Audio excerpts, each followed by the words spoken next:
La période d'essai est une période fixée en début de contrat de travail qui permet tant à l'employeur qu'au salarié d'évaluer son adéquation à l'entreprise et au poste proposé.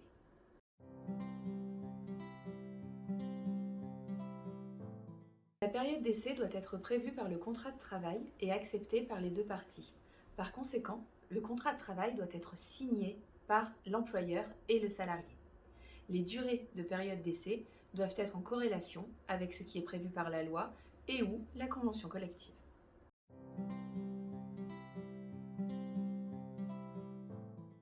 La loi prévoit 3 durées de période d'essai. 2 mois pour les ouvriers et les employés, 3 mois pour les agents de maîtrise et les techniciens et 4 mois pour les cadres.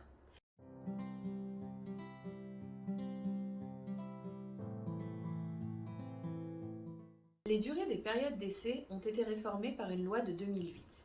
Si la convention collective prévoit un accord antérieur à cette loi, il convient d'appliquer les durées légales, même si elles sont plus longues. En revanche, si la convention collective a pris un accord postérieur à la loi de 2008, il conviendra de comparer l'accord de la convention collective et la loi et d'appliquer la disposition la plus favorable aux salariés, à savoir la durée la plus courte.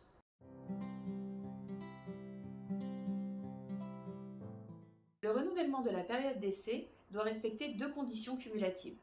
Il doit être prévu au contrat de travail et la convention collective doit prévoir également cette faculté de renouvellement.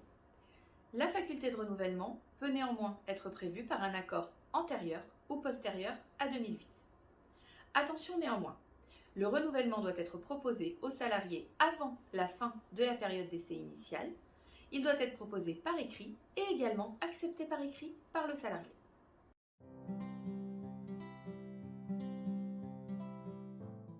La rupture de la période d'essai peut intervenir à tout moment au cours de celle-ci. En principe, les modalités de rupture seront fixées par le contrat de travail. Il est néanmoins fortement conseillé d'adresser un courrier recommandé avec accusé-réception ou de procéder par la remise d'une lettre en main propre contre décharge. Aucune justification n'est requise à votre décision de rupture de la période d'essai. Toutefois, elle doit demeurer en lien avec l'intégration à l'équipe, la prestation professionnelle ou le poste de travail occupé par le salarié. Elle ne doit pas faire l'objet d'une quelconque discrimination. Attention, il conviendra de respecter un délai de prévenance.